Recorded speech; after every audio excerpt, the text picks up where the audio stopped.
क्या आपने कभी सोचा है कि जब इस शरीर से प्राण निकलते हैं उस क्षण आत्मा के साथ क्या होता है? वो कहाँ जाती है? उसे कौन लेने आता है? और मृत्यु के बाद आत्मा का पहला सफर कैसा होता है?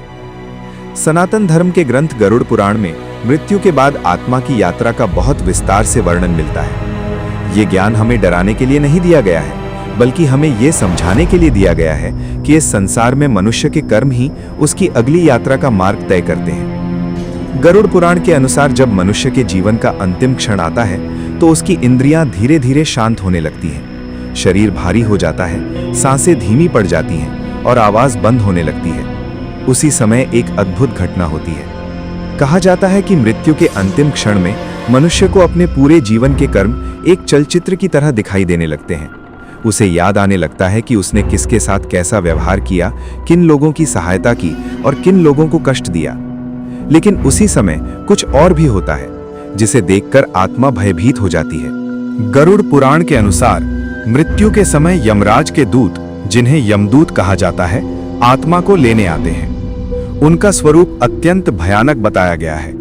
उनकी आंखें अंगारों की तरह लाल होती हैं, शरीर विशाल और डरावना होता है और उनके हाथों में एक पाश होता है, एक ऐसी रस्सी जिससे वे आत्मा को बांध लेते हैं। पापी आत्माओं के लिए उनका रूप इतना भयानक होता है कि उन्हें देखकर ही आत्मा भय से कांप उठती है। लेकिन जिन्होंने जीवन में धर्म और पुण्य कर्म किए हैं, उनके लिए यमदूतों का व्यवहार उतना कठोर नहीं होता। यमदूत आत्मा को उस पाश से बांधकर शरीर से अलग कर देते हैं और उसी क्षण मनुष्य का सांसारिक जीवन समाप्त हो जाता है। जब आत्मा शरीर से बाहर निकलती है तो उसे एक अजीब अनुभव होता है। वो अपने ही शरीर को जमीन पर पड़ा हुआ देखती है। वो अपने परिवार को रोते हुए देखती है, उन्हें छूने की कोशिश करती है, उनसे बात करना चाहती है, लेकिन कोई उसे देख या सुन नहीं पाता। गरुड़ पुराण में बताया गया है कि यही वो समय होता है जब आत्मा को अपने कर्मों का सच्चा एहसास होने लगता है। मृत्यु के तुरंत बाद आत्मा यमलोक नहीं जाती। कहा जाता है कि पहले कुछ दिनों तक वो अपने घर और परिवार के आसपास ही रहती है। वो अपने प्रियजनों को देखती है, उनके दुख को महसूस करती है, लेकिन उनसे संवाद नहीं कर पाती। यही कारण है कि सनातन धर्म में मृत्यु के बाद किए जाने वाले कर्म कांडों को बहुत महत्वपूर्ण माना गया है। गरुड़ पुराण के अनुसार पिंडदान और श्राद्ध के द्वारा आत्मा को एक सूक्ष्म शरीर प्राप्त होता है। ये सूक्ष्म शरीर आगे की कठिन यात्रा के लिए आवश्यक होता है। यदि ये कर्म न किए जाएं, तो आत्मा को भूख और प्यास की पीड़ा का अनुभव होता है। इसलिए हमारे शास्त्रों में पूर्वजों के लिए किए जाने वाले कर्मों को अत्यंत पवित्र माना गया है। कुछ समय बाद यमदूत आत्मा को लेकर यमलोक की यात्रा पर निकलते हैं। ये यात्रा आसान नहीं होती। गरुड़ पुराण में वर्णन मिलता है कि इस रास्ते में आत्मा को अपने कर्मों के अनुसार कई कठिन स्थानों से गुजरना पड़ता है। इस यात्रा के दौरान एक भयानक नदी आती है, वैतरणी नदी।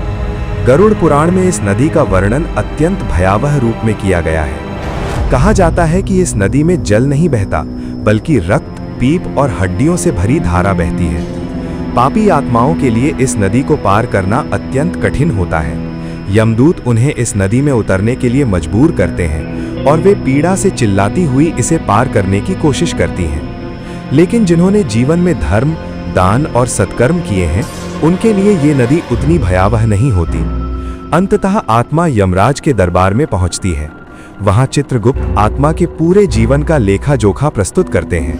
हर कर्म का हिसाब होता है, हर पाप और हर पुण्य का मूल्यांकन किया जाता है और फिर यमराज निर्णय लेते हैं कि आत्मा को स्वर्ग के सुख मिलेंगे, नरक की यातनाएं भोगनी होंगी या फिर उसे पुनर्जन्म के लिए पृथ्वी पर भेज दिया जाएगा।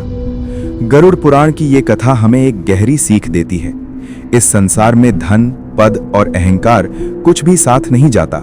मनुष्य के साथ केवल उसके कर्म जाते हैं। इसलिए जीवन में धर्म, दया और सत्य का मार्ग अपनाना ही सबसे बड़ा ज्ञान है। अगर आप सनातन धर्म और गरुड़ पुराण के ऐसे ही रहस्यों को जानना चाहते हैं तो धर्म बोध चैनल को जरूर सब्सक्राइब करें और कमेंट में लिखें, सत्य ही बोध है।